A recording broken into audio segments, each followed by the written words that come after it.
السلام علیکم एवरीवन زموږ نننی ټاپک د انګلیش د هغه الفاظو باره کې دی کوم چې موږ په خپل روزمره زندګۍ کې ډیر زیات یوز کوو. که چېرته موږ د دې په صحیح استعمال باندې پیښ شو نو زموږ انګلیش به نور هم بهتر شي. نو د ټایم د ضایع کېدو نه بغیر راځئ چې موږ خپل کلاس سٹارټ کړو. خو د ټولو نه مخکې تاسو ته دا پیژندل پکار دي چې کوډ، ووډ او شوډ ته په انګلیش ګرامر کې ماډل وربز وایي او د ټولو نړومبی ماډل ورب دی موږ سره کوډ چې د کین پاست فارم دی. خو تاسو دا یو خبره په یاد وساتئ چې کوډ د کین پاست فارم دی خو دا صرف په پاست ټینس کې نه یوز کیږي.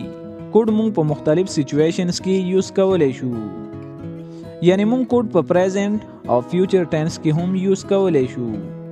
زه تاسو ته په چیلنج سره وایم که چېرته تاسو د کوډ صحیح استعمال زده کړو نو ستاسو انګلیش به نوره هم سټرانګ شي. خو د ټولو نه مخکې موږ کوډ د پاست یعنی د تیر وخت د قابلیت دپاره هم یوز کولی شو. یعنی چې کله تاسو داسې وایئ چې ما په تیر وخت کې یعنی په ماضي کې کار کولی شو نو دا ستاسو د پاست قابلیت دی. لکه موږ سره اگزامپل دی، هغوی په بچپن یا ماشومتوب کې کرکټ کولی شو نو په دې سنټینس کې به موږ کوډ یوز کوو. خو تاسو یو خبره په یاد وساتئ چې څومره هم ماډل وربز دي ټولو سره به موږ فرست فارم آف د ورب یوز کوو. هغوی په ماشومتوب کې کرکټ کولی شو. They could play cricket in childhood. They could play cricket in childhood. که تاسو دې سنټینس ته وګورئ نو په دې کې د هغوی د ماضي د صلاحیت یعنی د قابلیت خبره شوې ده. اوس که موږ وایو چې دا د هغې د ماضي ابیلیټي نه وه یعنی په تیر وخت کې هغوی کرکټ نشو کولی نو بیا به موږ د کوډ نه بعد ناټ ولګوو. لکه They could not play cricket in childhood. They could not play cricket in childhood. هغوی په ماشومتوب کې کرکټ نشو کولی. او که چېرته موږ کوېسچن کوو چې آیا تا په ماضي کې کرکټ کولی شو نو بیا به موږ کوډ په شروع کې ولګوو. لکه Could you play cricket when you were a child? Could you play cricket when you were a child? نو دغه رنګې چې کله هم تاسو د تیر وخت د قابلیت باره کې خبره کوئ نو تاسو په اسانه سره کوډ یوز کولی شئ. او که چېرته تاسو د پریزنټ یعنی د موجوده وخت د قابلیت یا د صلاحیت باره کې خبره کوئ نو بیا به تاسو کین یوز کوئ. د دې نه علاوه موږ کوډ د اجازت دپاره هم یوز کولی شو. یعنی چې کله تاسو د خپل پیرنټس یا د یو مشر نه اجازت غواړئ نو بیا به تاسو کوډ یوز کوئ. لکه آیا زه پارک ته تللی شم؟ Could I go to the park? Could I go to the park? دلته که تاسو وګورئ نو موږ کوډ په پریزنټ ټینس کې یوز کړی دی، یعنی دلته موږ اجازت په پریزنټ ټینس کې اخیستی دی.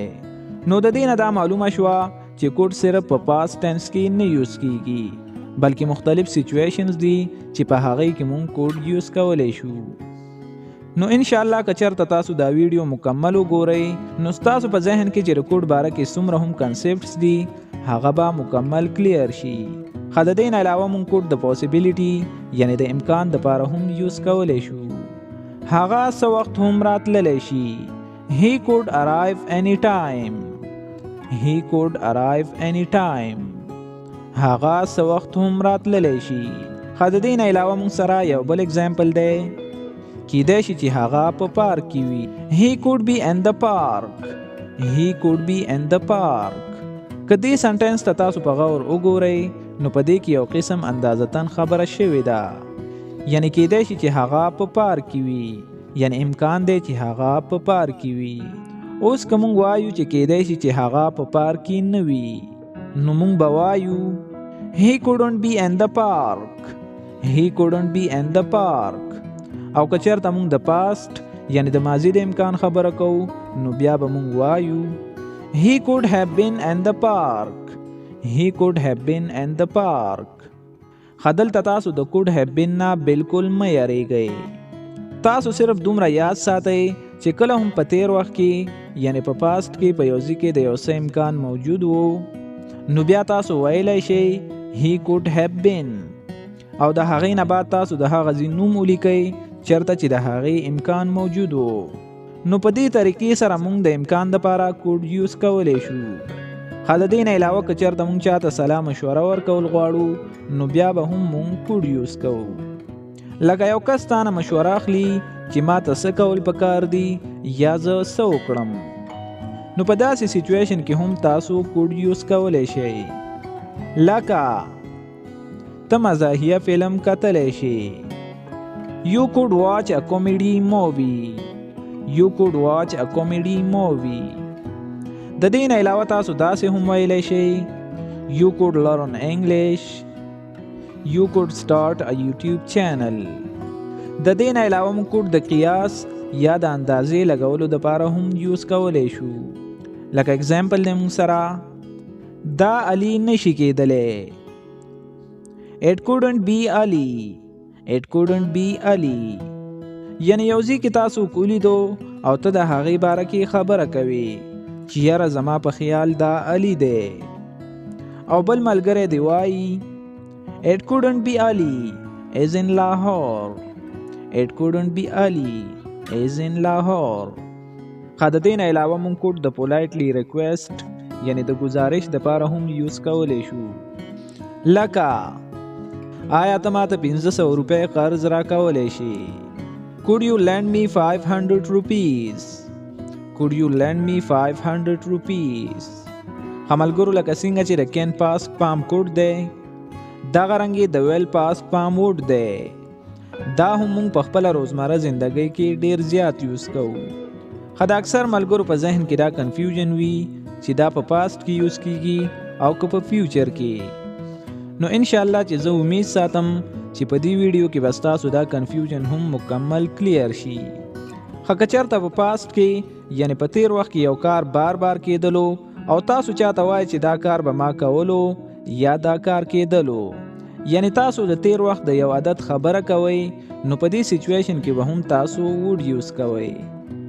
لکه اگزامپل دی موږ سره He would go to the market every Sunday. He would go to the market every Sunday. دلته که تاسو دې سنټنس ته وګورئ نو دا تلل د هغې یو عادت دی، نو ځکه موږ دلته وډ یوز کړی. اوس که چېرته تاسو دې سنټنس نه نیګیټیو جوړوئ یعنی تاسو وایئ چې هغه به نه تله، نو بیا به موږ وایو She wouldn't go to the market every Sunday. She wouldn't go to the market every Sunday. یعنی هغه به هر اتوار بازار ته نه تله. بل اگزامپل دی موږ سره زما مور به هره شپه موږ ته قصې کولې. My mother would tell us stories every night. My mother would tell us stories every night. د دې نه علاوه موږ کوډ د قیاس دپاره هم یوز کولی شو. د دې نه مخکې موږ کوډ هم د قیاس دپاره یوز کړی و، خو په هغې کې به موږ ویل چې هغه به نه وي، یعنی هلته به موږ کوډ د نیګیټیو دپاره یوز کوو، خو دلته به موږ څه دغه رنګې وایو هغوی به په لاهور کې وي. They would be in Lahore. They would be in Lahore. نو په دې طریقې سره موږ وډ د قیاس دپاره یوز کولی شو. د دې نه علاوه موږ وډ د انویټیشن یعنی د دعوت دپاره هم یوز کولی شو. لکه آیا ته غواړې چې څه وڅښې؟ Would you like to have a drink? Would you like to have a drink? یعنی په دې طریقې سره تاسو وډ د انویټیشن یعنی د دعوت دپاره یوز کولی شئ. د دې نه علاوه تاسو وډ د گزارش یعنی د ریکویسټ دپاره یوز کولی شئ. آیا ته به د هغوی مدد وکړې؟ Would you please help them? وډ موږ د یو خیالي سنټنس دپاره هم یوز کولی شو. لکه که زه ستا په ځای وی نو ما به یو فری انګلیش کورس شروع کړی وی. If I were you, I would start a free English course.